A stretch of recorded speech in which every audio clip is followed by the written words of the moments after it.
Hi everyone, my name is Aaron Shane. Welcome to Habitat Now. And with the upcoming Glass Coast weekend, like less than a week away, it is so exciting to have you join me today to talk about the MasterWorks auction, the 39th MasterWorks auction. I swear I lost count a long time ago and keep having to go back and make sure I'm right. But there's pictures of me as a child in like one of the early auctions holding pieces up as a kid helping out and embarrassing pictures, so you'll never see them. But it's great to continue on the legacy of this auction. It focuses on so many talented artists in the world, and their collections are coming out, and this is probably the best opportunity to get historic pieces. So thank you for joining me. I'm joined today with Ferdinand Hampson, the founder of Habitat Galleries.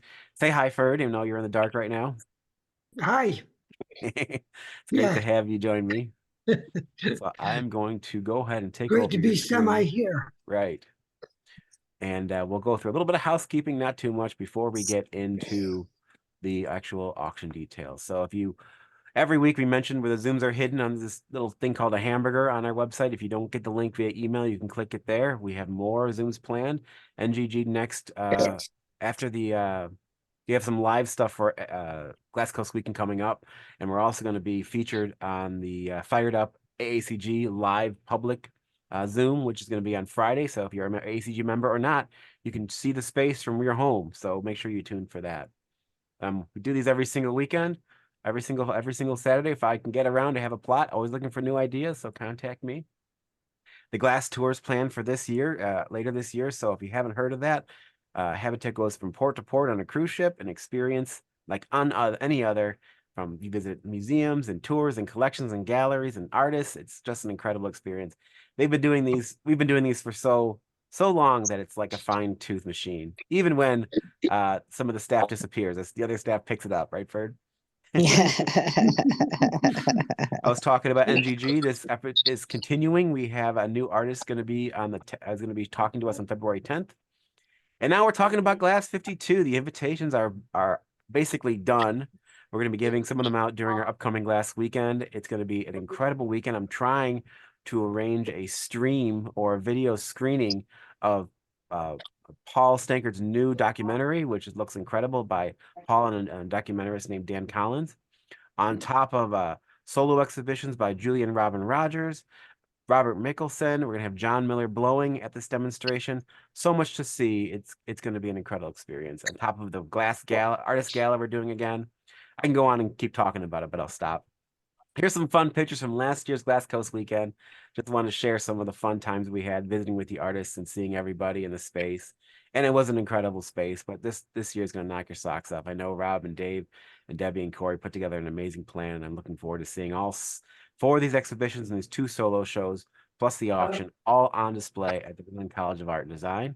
Some of the artists you're going to see down there is just give you a quick little taste of some of the talent that's going to be visiting and being part of our Habitat family. And we already had the tickets flying out the doors for the Richard and Barbara Bash fireworks soiree, celebrating their efforts in Sarasota, uh, making it putting their efforts towards making it a glass mecca and pushing the focus on glass. So they're public hours too. If you want to come see it and not be part of the Glass Coast weekend, it's perfectly fine. We market it down there as a glass art fair, and then we kick into the auction. So let's talk for. I know you're around. An incredible collection. It's also a private collection. So and multiple private collections, but some are public. But a lot of the collection pieces in this auction came from one collection. So let's talk. It's on January 27th. What do you want to tell Jody The happened? auction is at 7 o'clock, 7:15 starts, depending on when I can get everybody to sit down. And this is the Zoom. So here's a little example, but let's talk about this very first piece in the auction. Your buddy Dale Chihuly. Will you take it away? Sure. This is a piece from a series that he did in the pinks and whites that were absolutely beautiful. Um, but he did them, and in 1982, he was sick of the color, and he started doing pieces that he called the uglies, which later became the macchias. But this is a beautiful example of that period of time when he was doing these extraordinary pieces. Thank you, Ferd. And Chihuly usually brings a lot of people to auction, a lot of searching, looking for Chihuly's work, and it's always great to find a treasure like this at the right scale for the right person. This is a Peter Hora, one of his maquette pieces. So Peter, in 2019 and probably before, started making a lot of uh, smaller size works in homage of his larger pieces. And this one's just a beautiful work in the cobalt color. And out there in the world is a larger piece, but some people can't handle the biggest pieces of Peter Hora's work, and this work would be something I could live with in my house, matches my coat. But it is a beautiful piece, and on in the auction that It coming was up. it was an interesting thing that he did. He took all the pieces he had created large scale and shrunk them down and had an exhibit of all of these pieces that he had done through his career. And yeah, beautiful. This is a beautiful example here. Yeah, great piece. Our friend Laura Donifer, who will be coming down for the Glass Coast weekend. She's last minute edition, which we're honored to have. It's been great to see her. It has been a while. This is a very fun piece. Many of you know her. She looks like her work. Uh, unique colors though. Usually we see reds and oranges and yellows. This one has some Yeah. interesting tones and coloring. I really, really love this work, and I know it's going to find a great home. Pavel Halava, one of the legendary artists from the Czech Republic. Ferd, why don't you talk a little bit about Pavel Halava? Yeah. Um, Unfortunately, he died in 2003. He was probably my best friend in the Czech Republic, even though at the time there was communism, he was a good communist. Mhm. But his later work, he just kept progressing and getting better. And this is an example of a way of working that nobody in the Czech Republic did. He was using cast pieces and sometimes blown pieces, and then cutting, polishing, and assembling them together and getting this three-dimensional quality. This one's from 1999, and there's another one in the auction that's also later on in his career, and they're both really fabulous examples. Yeah, and they both came from the same collection, so they have a nice Oh, juxtaposition between the two of them. You'll see the other one coming up. Our friend Lucio Babacco. People always talk about Lucio's work and they always see it and experience it, and they try to describe it later. They're like, okay, there's a vessel with dancers and they're doing something and they're very it's very delicate. I'm like Lucio Babacco. They're like, yeah, of course it is. And and a big fan of Lucio's work, a big friend of the gallery. And this is a wonderful work. Looks like it has a nature-esque theme with fawns and cupids. This is a very lighthearted piece, and I really love the work. perhaps the greatest torch worker there's been. There's a lot of people working in torches now because of the resurgence of pipes, but Lucio's in a sort of a place all by himself in the beautiful details he gets. Thank you, Ferd. Yeah, I agree. Why don't you go ahead and take Klaus Moye? It's always great to have one of these Klaus pieces in the auction. Yeah, and this is a great one. Klaus Moye, once again, has passed away, but he's always been on the list of the top 10 artists working in glass in the world today. Originally from Germany, he in 83 went to Australia, and his impact in Australia was just extraordinary. And the many people that had taken on fused glass, like this uh, piece is, it's fused and carved. But in Germany, prior to his leaving, he was being written up in what would be comparable to art in America because of his the aesthetic quality of his work. The last one of this size, 14 by 14, which is a classic size, I think sold at auction at 17,000, if I'm not mistaken. The work is quite sought after now. Yeah, I agree. I love looking at the pieces we have here at the museum. Last time I remember, we had a couple at the Henry Ford Museum, and it was fun to go and see the panels they have there. Museum quality work, definitely Yeah, impressive work. A newer artist that we still represent today, Michael Janis. He dabbles in um, the kind of a pate verre style where he sprinkles and designs and creates his pieces. As of late, you're going to be showing his newer work, which incorporates some of the videography, and some video works at our Glass Art Fair down in Florida. These are some fun, beautiful early panels he made in 2011. And I think both of them were featured in an article online, which I posted on our social media page. Two wonderful wall-mounted sculptures by Michael, and we're grateful to have him in the show and in the auction. Our good friend Paul Stankard, I was talking earlier about we're going to be planning our Glass 52 show. And hopefully Paul will give us a chance to come see him. We got some surprises on deck. We'll see if the plan comes together. But we have 3 of his pieces in this auction. He's one of the world's, if not the world's best paperweight maker. Everybody comes to the gallery and looks at his work and says, "Are these real? Is this all glass?" There's no way. He took a bee and froze it and threw it in his piece. I said, "No, everything in there is 100% real and made of glass by the artist who spent a lifetime doing it." And what's interesting is Paul actually started working with glass before Harvey Littleton. Isn't that true? Bird? Um, well, he started working in glass in uh, like chemical works Mhm. that were lamp work. Um, I wouldn't say that that would predate Harvey.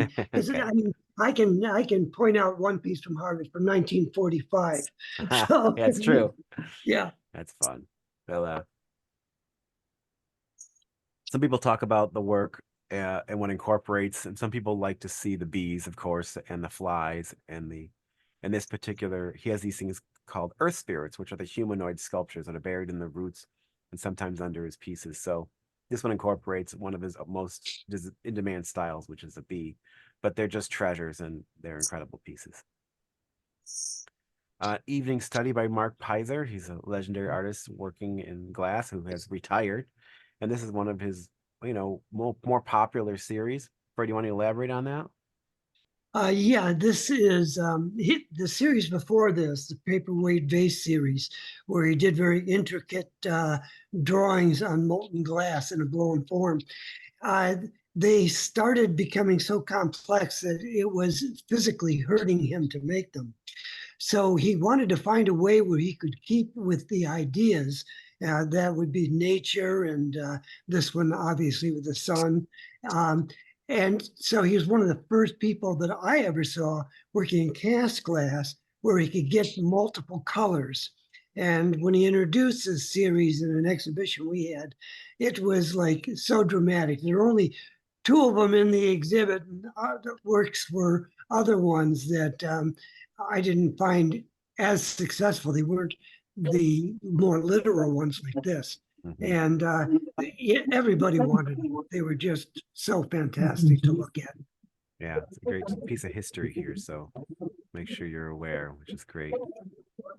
And then we got William Morris sculpture here. This was a Riverstone vessel, a student of Chihuly. He has quite a legacy and a varieties of bodies of work, as you probably well know. And this is just an overall peaceful vessel sculpture that we have in the auction. It's got a couple bids on it, I believe, maybe on one of the websites. So we're happy to find a home for this piece. This came from the Michael and Annie Belkin collection. And Yeah. it's a very substantial piece at 18 inches tall, 18 inches wide. He used clear glass to create this imagery that changes as you look at it from different angles. You can see those like stripes in it. That's Hmm. clear glass he's applied on the surface. Gotcha. Yeah, it's a great work. Another great work is our good old Mhm. friend Richard Ritter. Um, these Marini apples were some of the earlier pieces that appeared when I started at the gallery, and they're just incredible. We usually have them that are freestanding. This particular one is a wall-mounted sculpture, and behind it also is the Marini design that the artist is so well known for. This work incorporates a dragonfly and flowers and other pieces of nature in the Marini. So, yeah, it's a great and incredible sculpture by the artist. This is a very much at the end of his career, where he was working in smaller pieces, but he had all those skills built up over all those years, and it really shows in this piece. Thank you for it. I appreciate that. Right. Clickety click. Miriam de Fiore, a wonderful work about her and nature. I've had this work at auction a couple times before, but I'm glad we're able to incorporate it in this particular auction. This is like a treasure box, and you open it up, you explore a little bit of nature hidden in your home. And we've represented the artist for years now. We haven't seen a lot of her new work as of late, but we're always willing to reconnect with her. But I just love this particular work. It's 7 inches by 5.5 inches. It's a little box that contains a little world that you can enjoy. 11 different firings to get that to achieve that landscape. Yeah, layer after layer after layer. A Yeah. lot of time. Why don't you take this one for Richard Marquis? Richard Marquis.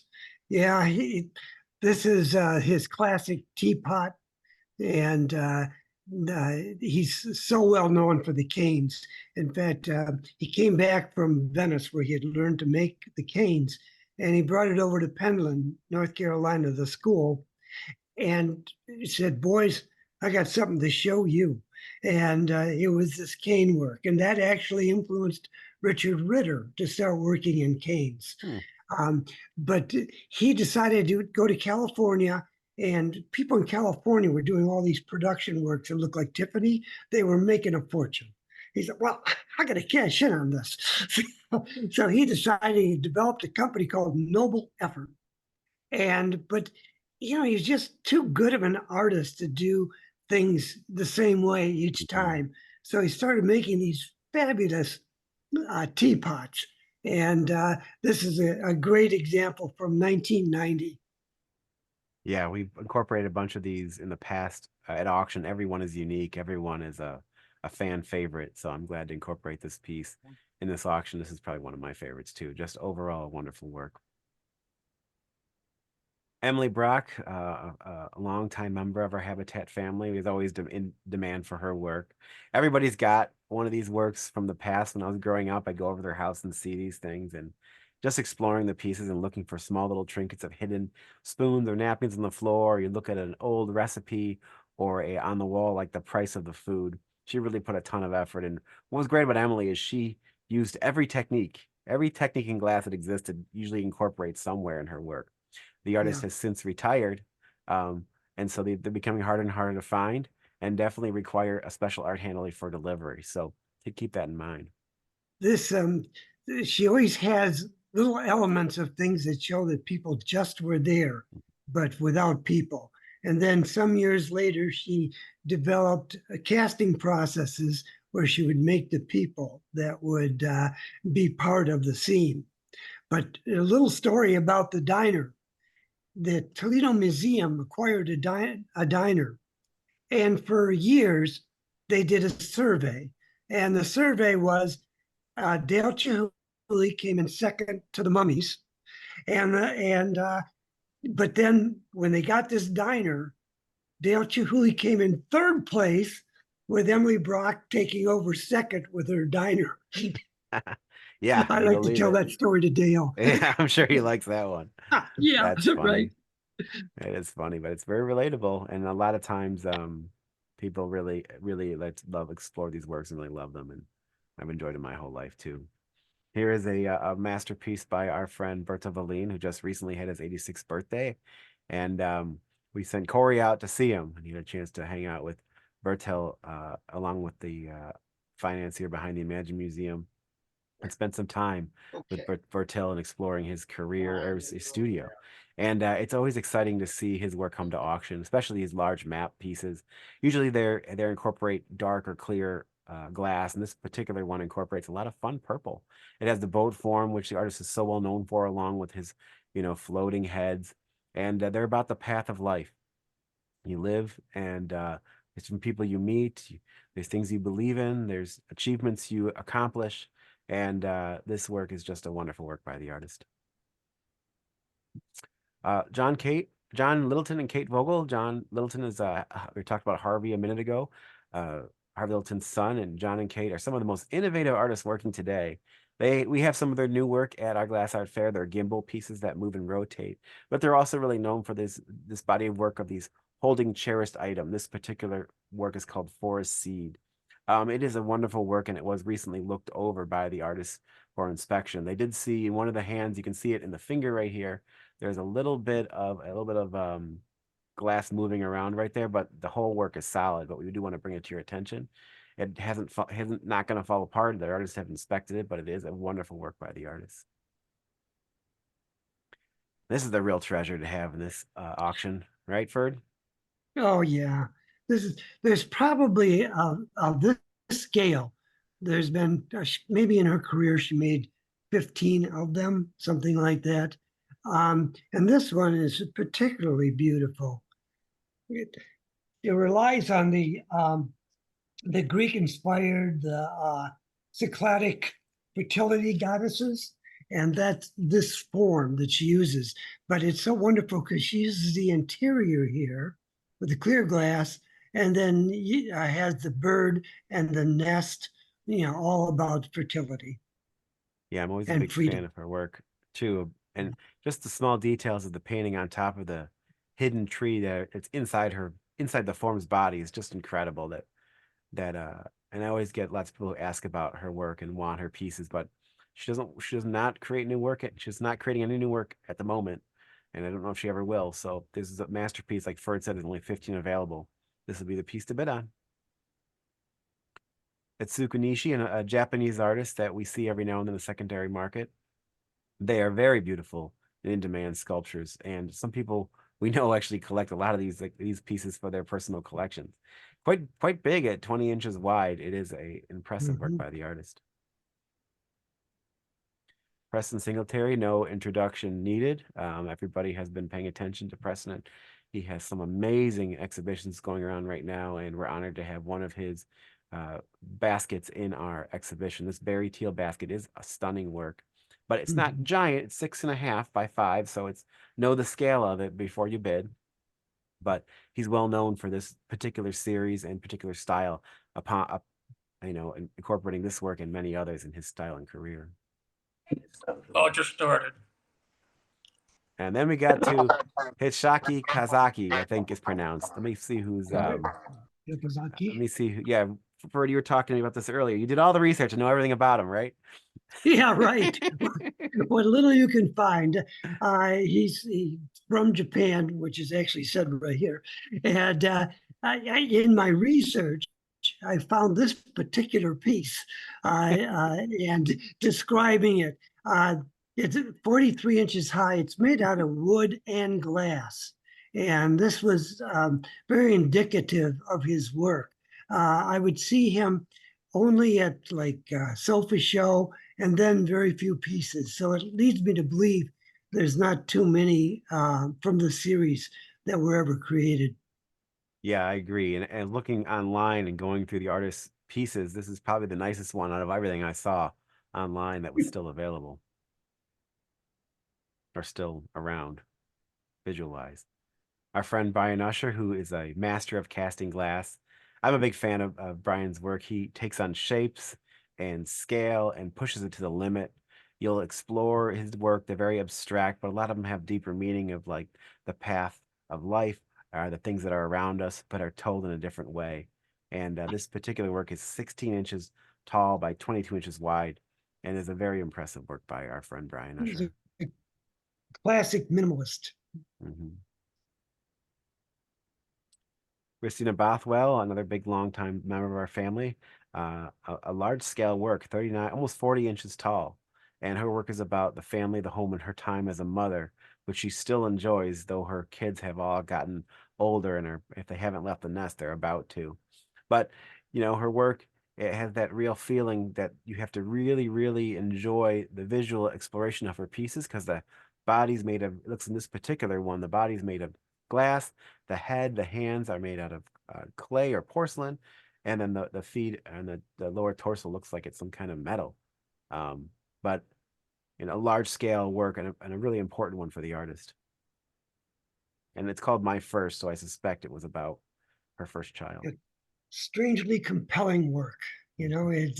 We have one we acquired last year, and it's really interesting to live with because you can't walk by it without looking at it, and I find that a wonderful thing about art when it grabs your attention over a prolonged period of time.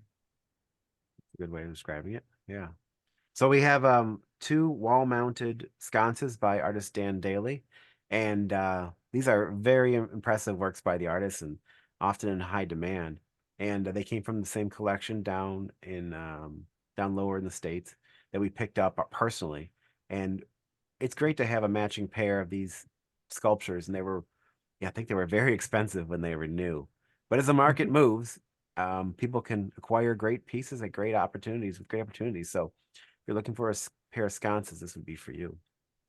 And we want to congratulate Dan Daly and Judith Schechter for receiving the Visionary Award at the Smithsonian coming up on May 1st. So congratulations to both those artists.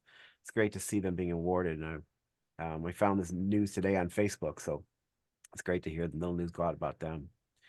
Fun work and a really recognizable style by artist Tom Patty. Now, I've heard this, and Ferd can confirm that Tom Patty used to sell his work by the ounce. Is that right, Ferd? I never heard that. You never heard that? No. No. Well, now I'll tell you something you don't know then. Yes, he used to sell it by the ounce. So he'd weigh his pieces and sell them. And they were, when they were new, they were very expensive. The market has adapted since then, but this is probably his most well-known form and most indesirable style of his work. Very historic and a beautiful piece. In 1979, this was the cover of perhaps the most important glass exhibit that has ever been, the Corning New Glass Review. And it went to like 3 continents and important museums. And it really introduced glass to the world. And Tom Buechner, the then president of Corning, put this on the cover because he claimed that this was the only technique in studio glass up to that time that was totally unique from anything that had been done. Interesting. Scott Chasing, a very fun work by the Australian artist called The Parade. He's well known for these fused glass vessel forms, and this is a very fun one by the artist. And it's always great because it incorporates some random design along with some very literal imagery. So if you're looking for a Scott Chasing, this would be a great one to have. Steven Weinberg, many of you are familiar with the artist's work, working in geometrical shapes and artwork. Fred, you can tell us a little bit about Steve. Yeah, he's really a master of cast glass. And very early on, we had a show in 1979 of 10 artists called 10 Concepts in Glass. And it was interesting. That show went on to almost every artist in that show at that time. Hardly any artists were known as being more famous than others. All 10 of those artists became quite famous. And Steve was one of the artists in that exhibition. And this, he's colorblind. So he worked in clear glass almost his entire career up until the last few years where he started working in colors that he couldn't see, but thought they were interesting. Thank you, Ferd. This is a kind of a unique shape. Most people have seen like his, I would say, Escher kind of stairs, but this is kind of a fun one with different shapes inside of it. Looks like columns. Early on piece, yeah. Paul Schweider, an impressive work by Paul. He's known for his carving of his glass. This work is dipped in, or at least electroplated or dipped in metal of some sort, which incorporates the bottom in gold. But each of these prongs are carved by hand, creating this beautiful egg shape. It is a wonderful work by Paul Schweider. I'm a big fan of his. David Ricci, this is a pair of kings, a very subtle humor sculpture by the UK artist. And I'm a big fan of David Ricci and his works. I could easily live with these. Another one of those works you'd walk by and you have to look at because they're ready to interact with you. They're ready to speak to you, it always feels like. Would you say, Ferd? Yeah, he's the humorist in studio glass and making social commentary, particularly about his country, the United Kingdom. Like, it's a great substantial piece by the artist too, and it's a good one to bid on because he doesn't receive as much attention as he should in the UK, in America as he should. Yeah. Sydney Hutter, the White House cubic heart vase. This is the second one of these we've ever offered at auction. We had one a couple years ago, maybe 2019, at the Glass Coast weekend and offered it at auction down there. Very impressive. I guess Sydney Hutter told me that he only made 27 of these pieces, and they're very sought after and they're very museum quality. So much so that the auction site, the Live Auctioneers auction site, picked up on that and did an article about it on their news page as of yesterday. Beautiful work, museum quality, definitely got a great starting price, and everybody should be looking at this piece. Joel D'Orsio. This is a kind of a fun piece we picked up from a collection a couple years ago and decided to put it at auction. I don't know much about the artist, Fer. Do you have any idea about? We sold pieces by the artist before, but it was cast before. This one's blown. Yeah, yeah, he's very involved in uh, creating beautiful visuals. If you notice closely how he's carved this piece relentlessly, and it creates a lot of different images and makes it a very interesting piece. I don't know that much about the artist, but the few pieces I've seen, I've really appreciated. Yeah, and it's got this beautiful tone on top, as if there's some kind of Italian technique incorporated in the top of the piece. There's no dimensions listed, but it's about 12 inches tall, and it's a very fun one to incorporate at auction because a lot of people who don't collect glass can start collecting with artists like this because the quality's there, but it starts at a lower price.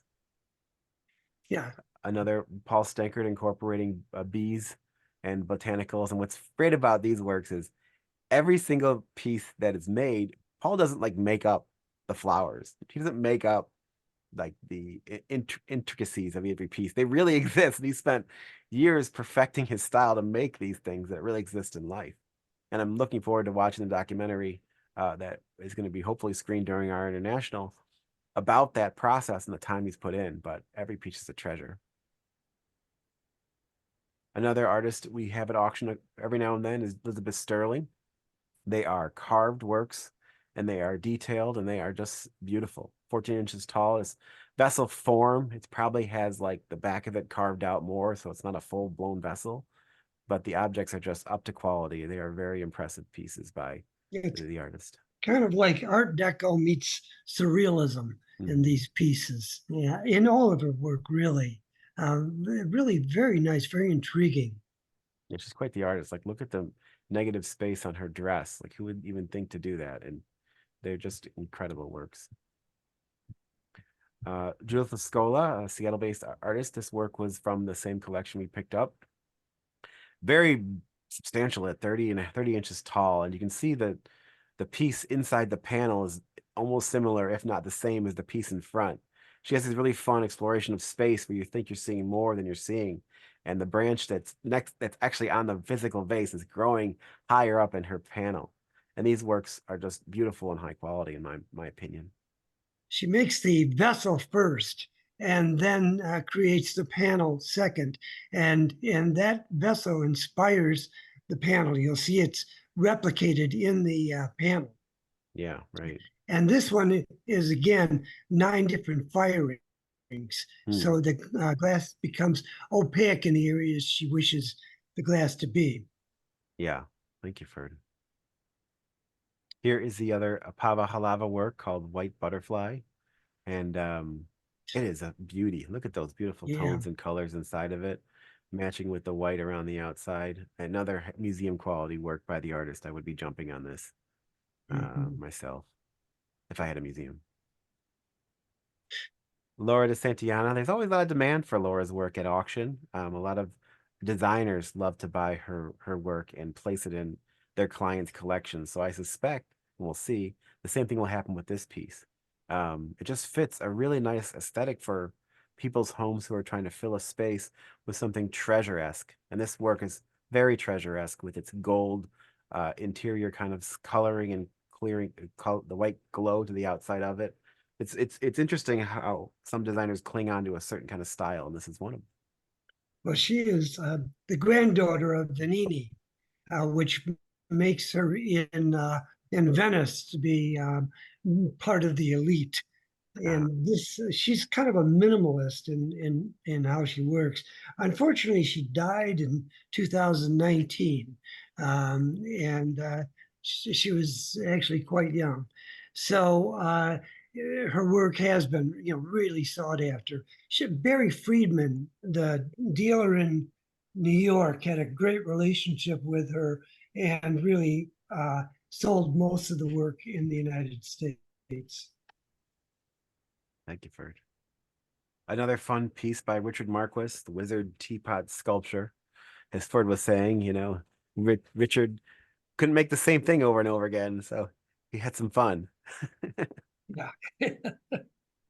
See, this work has a red hat, resembles a teapot, but is very, very fun beyond the purpose. And there's always a market for these Richard Marquis sculptures.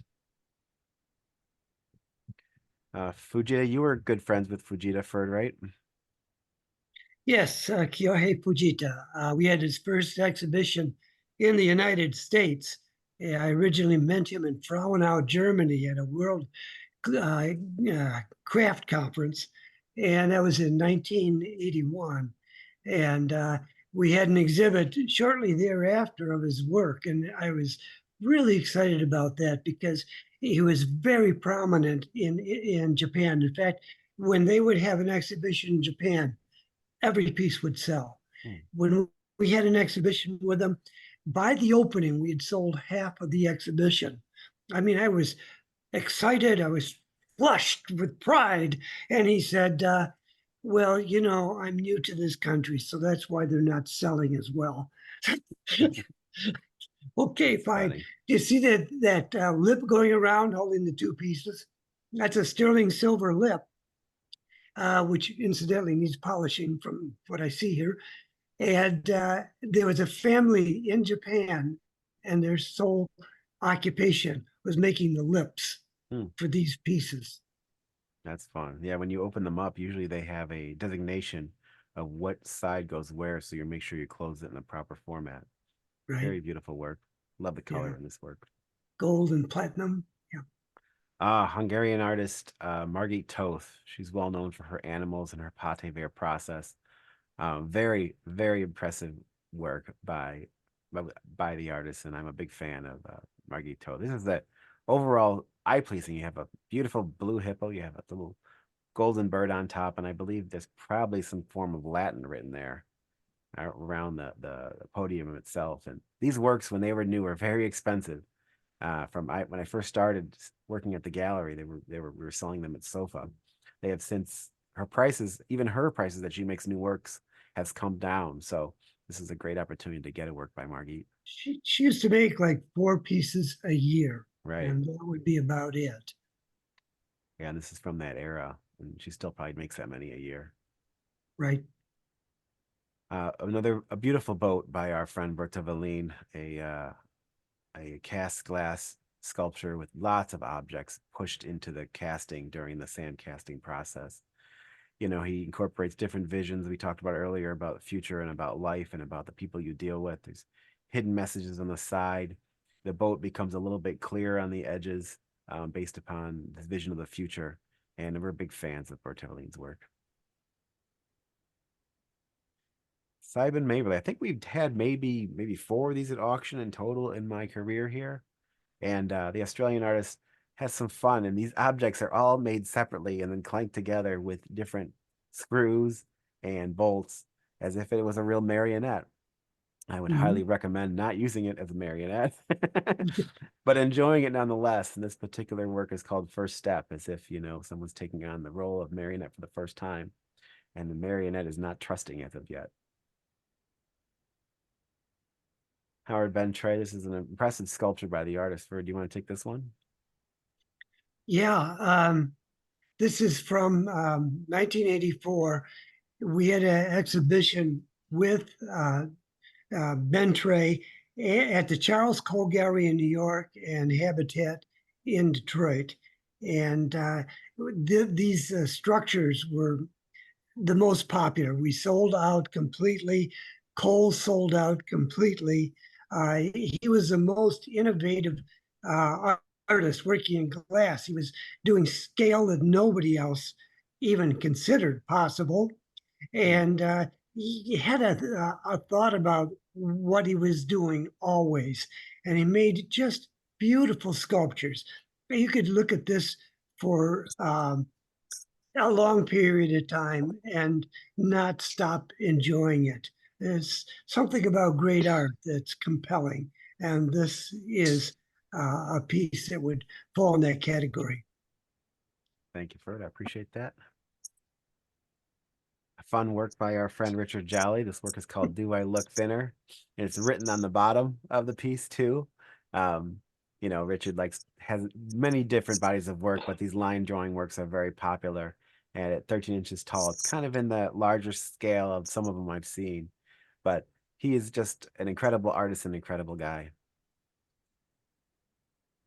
Now we go a little wild here with the Earth Spirits. Paul must have been having a fun day when he made this piece back in 1996. And all three of these Stankards that are in this offering are from the Annie and Michael Belkin art collection. And they had a personal relationship with Paul for many, many years. But I couldn't tell you how many Earth Spirits are in this sculpture, but it really incorporates a lot of his talent and the foliage as well. And some people really are drawn to his work, and this is definitely an impressive piece if you like the Earth Spirits. Big fans of our friend Martin Blank. He does these lotuses now today too, and he continues working in different impressive forms and bodies and does in giant commissions, and he's just pushing the material every day. But it's always fun to incorporate and expose his work on the auction market to make sure people who buy at auction know that his work is available and exists. Sometimes the people at auction aren't even in the other side where they look for new artists working, and so it's great to incorporate Martin Blank's work, and these lotuses are always great sellers and a lot of fun. Here's one for you, Fer. Do you want to take the Kuda? Yeah, Nyoko Ikuta. We had an exhibit with her and the Lubinskis at the same time in the 90s. And her work is really beautiful, but you know, she's Japanese, and I thought, well, she's probably machine making these various elements and then assembling them together. A couple of years later, I had the opportunity to visit her studio and realized that every single piece was individually cut and then assembled together. And she had no fancy equipment other than a cutting tool for glass. And it was really quite amazing.